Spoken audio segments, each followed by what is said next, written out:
Hello, bachcho. Let's see this question. So the question says that find recoil speed approximately in meter per second when a hydrogen atom emits a photon during the transition from N5 to N1. That is हमारे shell given है. Okay, तो हमारा कोई atom है, ये N5 से N1 पे आ रहा है. अब यहाँ पे देखिए N5 से N1 पर आ रहा है, यानी कि N5 से N1 पर आ रहा है. इसका मतलब कुछ एनर्जी इमिट कर रहा होगा, एनर्जी इमिट करेगा, एनर्जी एमिट करेगा, या फिर फोटोन बोल सकते हैं इसको हम. फाइन, क्योंकि हमारी N1 शेल की एनर्जी कितनी होती थी, नेगेटिव -13.6, एंड N5 की कितनी होती है, -0.54. ये इलेक्ट्रॉन वोल्ट में होती है, 54 इलेक्ट्रॉन वोल्ट में. एक मिनट, ये 5 4. फाइन, अब हमें ये एनर्जी डिफरेंस निकालना है. जितनी एनर्जी इमिट करेगा वो उसका फॉर्मूला होता है delta E equal to E2 minus E1.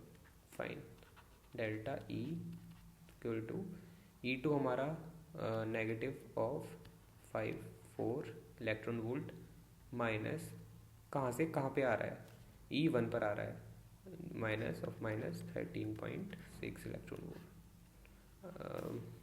13.6 electron volt. एक मिनट, 0.54 था माइनस था.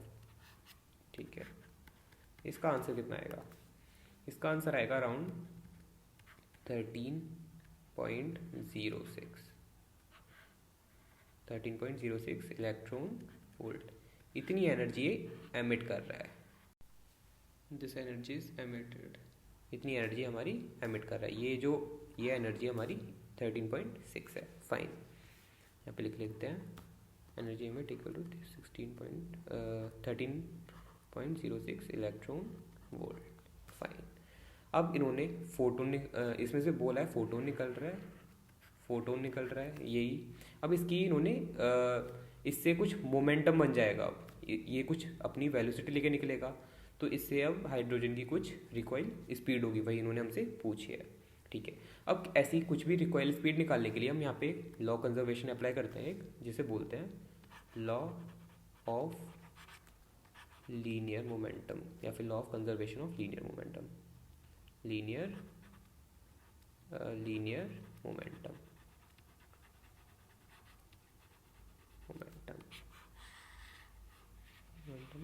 ये कंजर्वेशन अप्लाई कर रहे हैं. फाइन, जो कि बोलता है initial momentum equal to final momentum. अब इनिशियल मोमेंटम कितना था, इनिशियल तो 0 था, वो रेस्ट पर है. अब फाइनली एक फोटोन इमिट हुआ है, एंड हाँ, फोटोन का मोमेंटम क्या होता है, ये फोटोन जब चल रहा होता है उसका मोमेंटम होता है h/λ. This is momentum of photon, this is momentum of photon. Fine, अब यहाँ पे लिखते हैं इनिशियल तो हमारा 0 था, लेकिन फाइनल हो जाएगा momentum of photon that is h/λ. And हमारी क्योंकि अब देखिए सपोज ये बॉल आपस में जुड़ी हुई हैं, एक बड़ी एंड एक छोटी. अगर ये आगे को चलेगा तो इसको पीछे को चलना पड़ेगा, क्योंकि ये मोमेंटम बैलेंस करना है, इसको पीछे को चलना पड़ेगा ताकि ये दोनों कैंसिल हो जाए. फाइन, तो हम यहाँ पे माइनस साइन इसलिए लगाएंगे क्योंकि हमारी जो हाइड्रोजन की वेलोसिटी होगी वो दूसरी डायरेक्शन में होगी, यानी कि अपोजिट डायरेक्शन में होगी. फाइन, इसको हम लिख सकते हैं mv. फाइन, इसके आगे फर्दर सॉल्व करेंगे h/λ इक्वल टू mv. इसे हम रिकॉइल बोल सकते हैं, या फिर हम जस्ट कॉइल बोल देते हैं ताकि हमें आगे कन्फ्यूजन ना हो. फाइन, ये हमारा इसकी mv की वैल्यू निकल के आ चुकी है. या फिर हम सीधा हमसे बोल सकते हैं v coil equal to h/λ m. हमारी वी कॉइल की वैल्यू आ चुकी है. ठीक है, अब यहाँ से इसे यहीं छोड़ देते हैं. एक और हम यहाँ से एक इक्वेशन लिखते हैं. हमारी इक्वेशन होती थी that E equal to hc/λ. Modern physics से hc/λ. फाइन, अगर हम hc/λ अगर हम इस वैल्यू को यहाँ पे लेके आए तो हमें क्या करना पड़ेगा, हमें मास से मल्टीप्लाई एंड मास से डिवाइड करना पड़ेगा.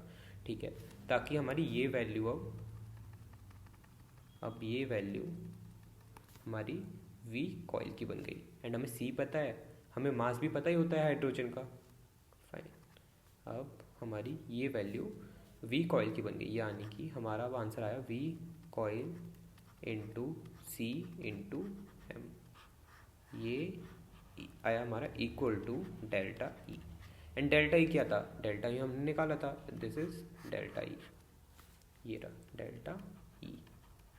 अब हम सीधा अपनी वैल्यूज पुट कर देंगे, V coil equal to delta E की वैल्यू 13.06 इलेक्ट्रॉन वोल्ट की वैल्यू 1.6 इंटू 10⁻⁻19 बाय सी की वैल्यू कितनी होती है, सी की वैल्यू होती है 3 into 10⁸ metre per second obviously, into अब मास की एक इसके मास की वैल्यू क्या होगी, ठीक है, एक एटम या फिर फोटोन, एक एटम के मास की वैल्यू होगी 7 इंटू 10⁻⁻27।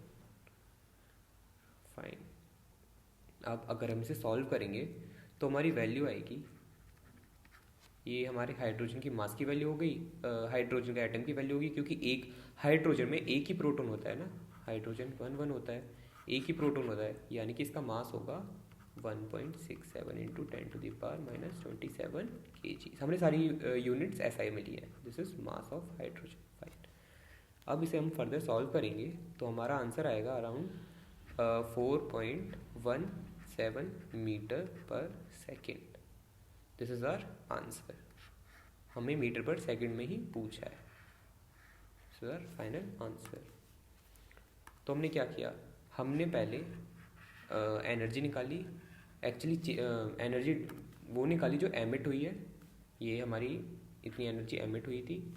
फिर हमने law of conservation of linear momentum लगाया, उससे हमने मोमेंटम निकाला, उससे हमने वी कॉइल की एक स्पेसिफिक वैल्यू निकाल ली। फिर उससे हमने आगे जाके एक फॉर्मूला लगाया E equal to hc/λ, and हम अपनी वैल्यूज पुट करते गए, एंड हमारा आंसर आ गया, that is 4.17 metre per second. Fine, hope you understood the concept, all the best, thank you.